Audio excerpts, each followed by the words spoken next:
Bonjour messieurs, qu'est-ce que vous venez faire dans ce bar? Racontez-moi là tous les deux.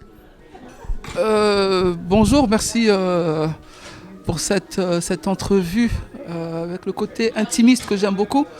Et c'est une des rares fois dans ma vie où je suis venu à Bergerac, mais je connais Bergerac. Alors, si nous sommes ici avec mon associé aujourd'hui, c'est pour un événement marquant dans ma vie d'éditeur, c'est la publication du roman de Catherine Secchini.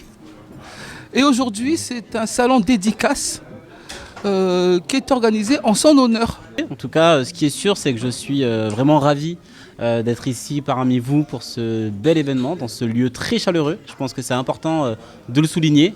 Et effectivement, voilà, comme le disait Zola, aujourd'hui pour présenter ce magnifique livre que je recommande vraiment à tout le monde, de Catherine Secchini, Les Croisés.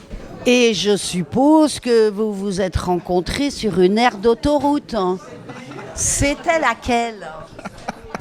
Non, je vois à quoi vous faites référence. Nous ne nous sommes pas rencontrés sur une aire d'autoroute, mais Catherine m'a été présentée par une amie que nous avons en commun.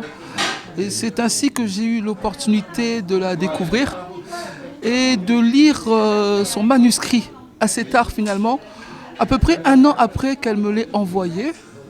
Elle m'a relancé et j'ai découvert un univers, effectivement, vous l'évoquez un peu, un univers assez étrange. Est-ce que vous avez réussi à le lire d'un seul coup comme moi, en une tirade? Le métier d'éditeur demande une capacité de lecture assez différente de celle du lecteur normal. Et donc j'ai d'abord analysé la structure de l'œuvre pour voir si elle était pertinente d'un point de vue de sa puissance littéraire, au niveau de sa forme. Et quand j'ai vu sur cette première lecture la puissance apparente, effectivement j'ai commencé à rentrer vraiment dans la vraie lecture. Effectivement je l'ai lu d'une traite, effectivement. Et j'ai vraiment été frappé par son contenu et à la fois en fait, son apparence choquante, même glauque dans son apparence, mais la finesse qui se cache en fait à l'intérieur. Mais au début, vous n'avez pas eu l'impression quand même qu'elle nous emmenait dans un univers, une ambiance un peu glauque, un peu visqueuse, où on n'a pas automatiquement envie d'aller là-dedans? C'était très imagé, c'est très cinématographique. Et moi, je me suis fait toutes les images. Et en fait, j'ai l'impression d'avoir vu un film. Et heureusement qu'à un moment, ça a complètement dérapé. Et elle nous emmène dans un univers de tendresse, d'amour. Mais au départ, c'est vraiment glauque, hein. Pas facile, mais elle était obligée de commencer par cette ambiance que, voilà, on n'est pas obligé d'accepter ou de jouer, mais pour ensuite s'envoler ailleurs, ça m'a vraiment plu. Absolument. Alors, aux éditions Zola Ntondo, nous aimons les récits atypiques. Moi, c'est ce que j'aime, les romans noirs, etc. Même si je ne fais pas que ça.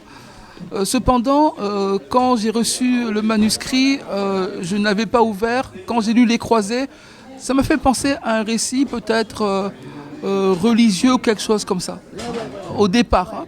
Voilà. Alors quand j'ai commencé à me plonger dedans, j'ai vu le côté trash du livre, le côté très glauque, très, on va dire, très, très bizarre. Pratiquement, on pourrait dire interdit au moins de 18 ans peut-être, effectivement. Donc ça, c'est la toile de fond, qui est très dérangeante. C'est extrêmement dérangeant, car le thème est dérangeant.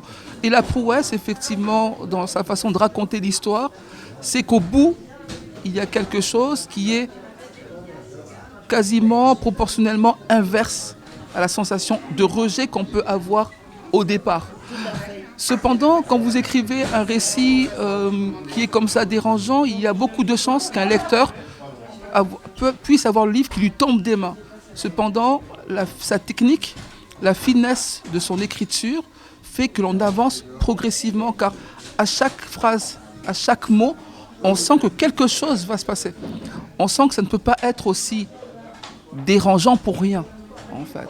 Et donc on avance et on voit comme une lumière au bout d'un tunnel sombre, quelque chose apparaître, effectivement qui apparaît. Et moi j'ai été subjugué effectivement par ce basculement dans le livre, où effectivement, pour pas trop en dire plus aux futurs lecteurs, une lumière se profile. Comment vous vous êtes imaginé cette super nana qui a écrit ce bouquin? C'était une blonde, une brune, une rousse, comment vous avez pu... Vous vous êtes dit à quoi elle ressemble cette fille? Oui, absolument. Alors en général, c'est un défaut, une qualité. Je me fais un profil plus psychologique des auteurs. Et donc je me suis imaginé son intelligence avant son physique. Donc j'ai pas de réponse précise sur ce sujet, mais je pense pouvoir être sûr de dire que j'avais sa photo. En fait. Donc je savais à quoi elle ressemblait en réalité. Cecchini, moi j'ai toujours appelé Cecchini, je mets jamais Catherine avant. Il paraît qu'elle est juste à la table d'à côté là. Vous êtes Madame Cecchini? Je suis Madame Cecchini. Elle est ici, donc elle est en pleine séance de dédicace. Son ouvrage rencontre un franc succès pour son démarrage. Et je pense que c'est vraiment dû à ce que nous évoquions à l'instant, à la qualité. Moi je travaille beaucoup sur la qualité des écrits, c'est chaud, c'est actuel.